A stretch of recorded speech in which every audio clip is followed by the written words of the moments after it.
Namaste.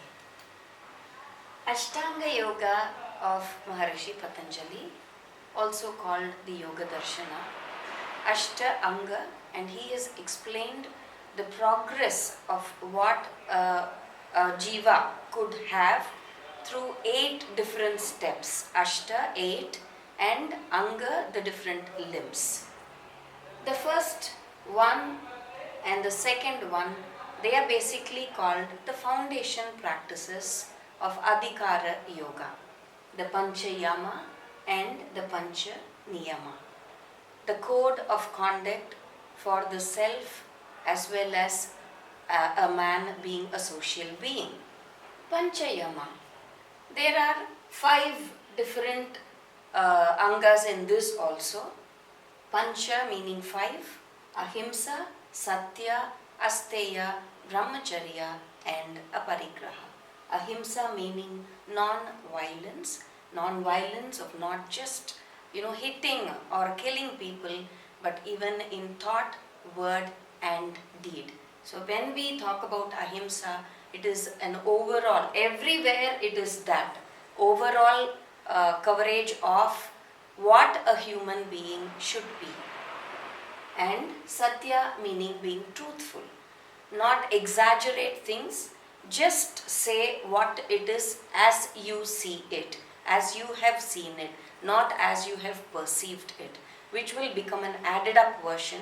And Satya is not that, just what is there. And that is being truthful. Truthful to the self, truthful to the others. And Asteya, non-stealing. Don't wish for others' properties to be yours. So just have what is yours and be content with it. And Brahmacharya, meaning the attunement, attuning a self to the principles of creativity, to the natural creative principles that one can find. Brahma, the undestructible soul that we say. Brahmacharya is the acharya, that is a teacher for that principle to be followed. So a person who is in totality what everything could be, the indestructible, the self. And then aparigraha meaning non-greedy. So do not have the greediness, and again do not wish for others things to be yours. Don't grab it from others. And then these are the Pancha Yama. We can also say it in a different way, being non-violence, do not hurt others. Truthfulness, do not say lies, do not tell lies. Non-stealing, do not steal others' properties. Attunement to the, do not lose your self-control, the control that you hold. And then non-greedy, do not be greedy.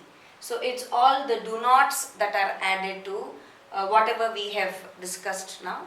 The do nots meaning controlling the animal nature a person definitely has, because every human being is a mixture of animal and a human nature, 50-50 or 70-30 depending on the nature of the person. Pancha Niyama, the code of conduct for the self to follow. After controlling the animal nature, now you are sort of elevating yourself into the next step, how to get trained to be a human being and not just a human doing. And here again we have Pancha Niyama, the next 5 steps to be followed. Saucha meaning the cleanliness. Cleanliness again, not just being clean outside, not just having a bath. It is clear thoughts, clean thoughts, and spreading that cleanliness all around you. As we say, cleanliness is next to godliness. So even there we can inculcate all the divinity within by being clean.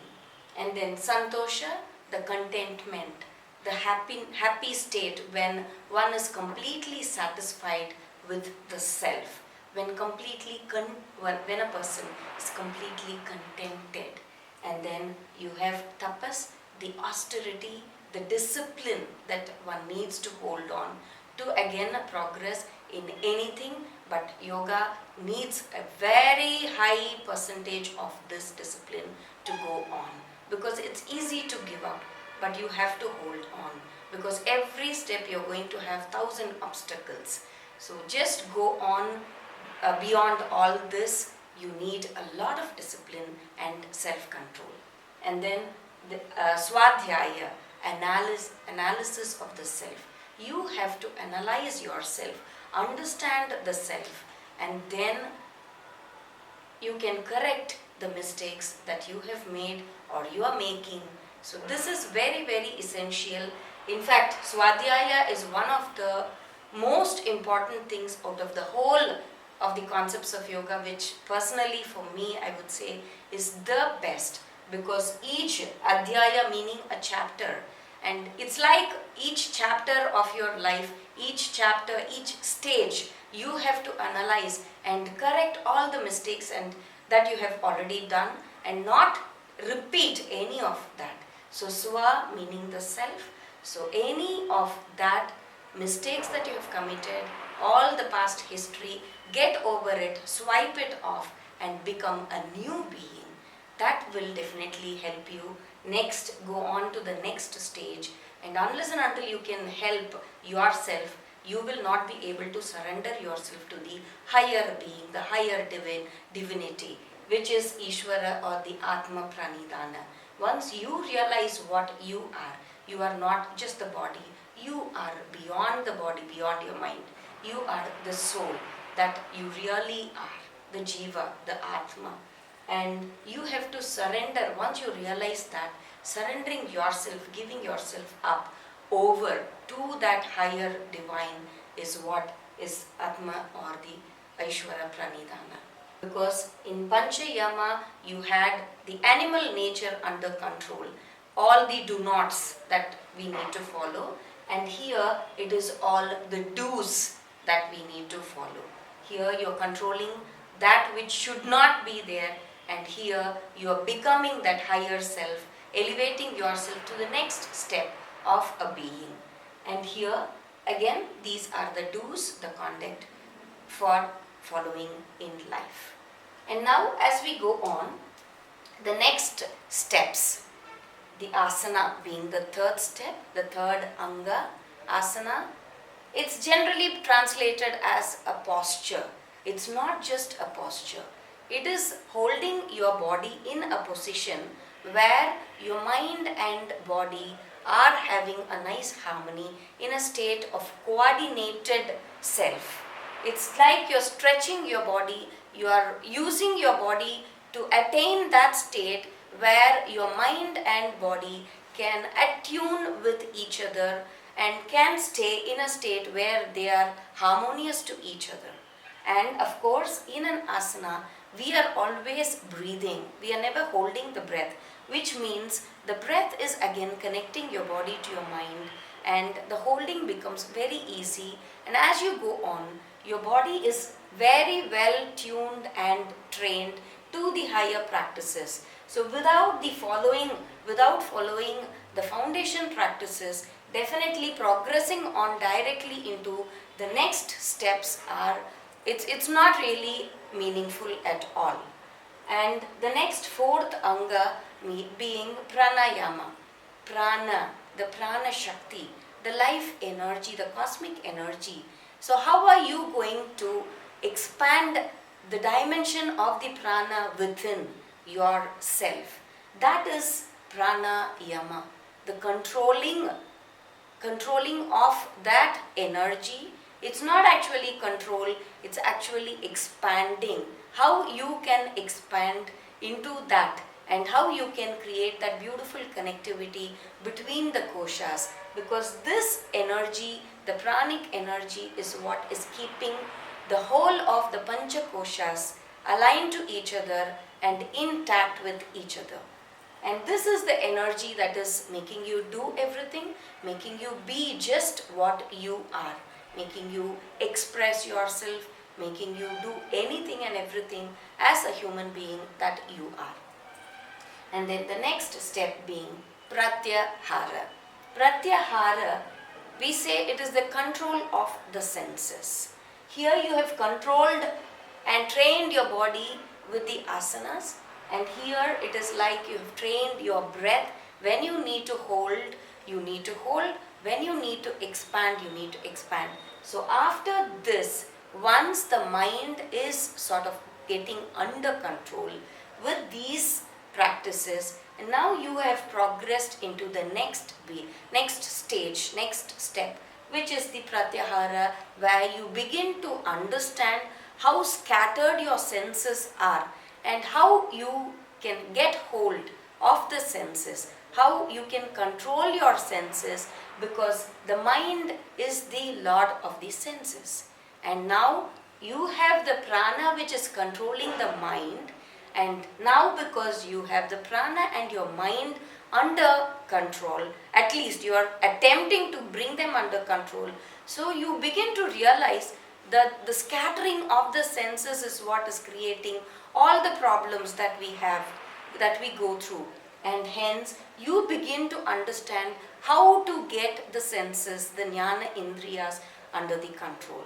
And then you progress on to the last stages, being the Dharana, Dhyana and Samadhi, which we also called the Samyama Yoga. And Pratyahara, we always say, it is a part of Bahiranga Yoga, which is Yama, Niyama, Asana and Pranayama, those anga that can be visibly seen from the outside.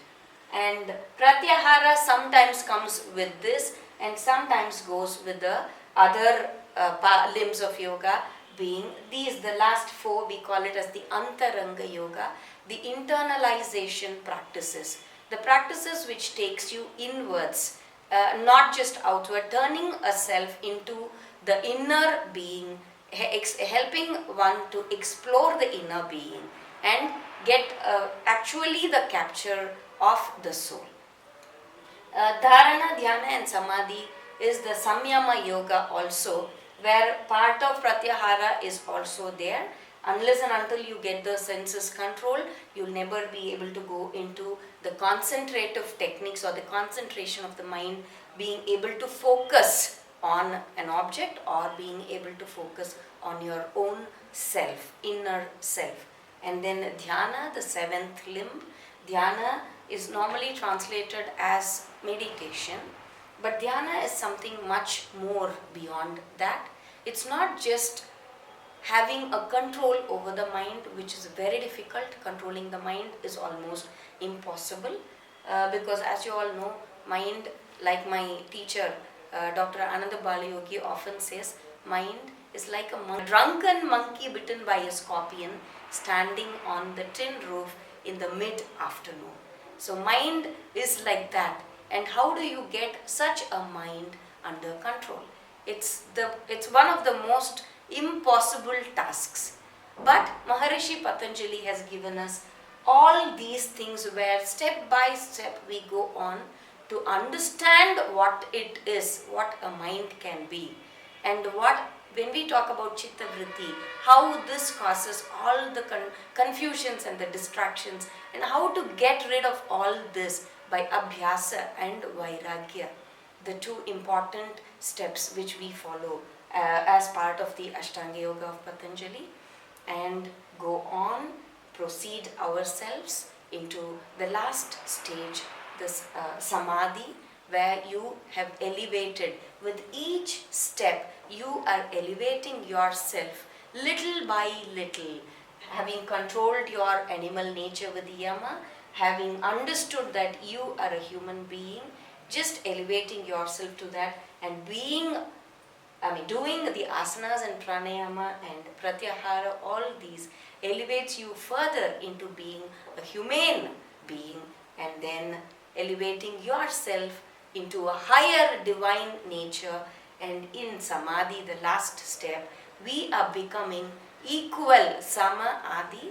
You have elevated yourself and attained the state where you are one with that divine, Adi, the creator.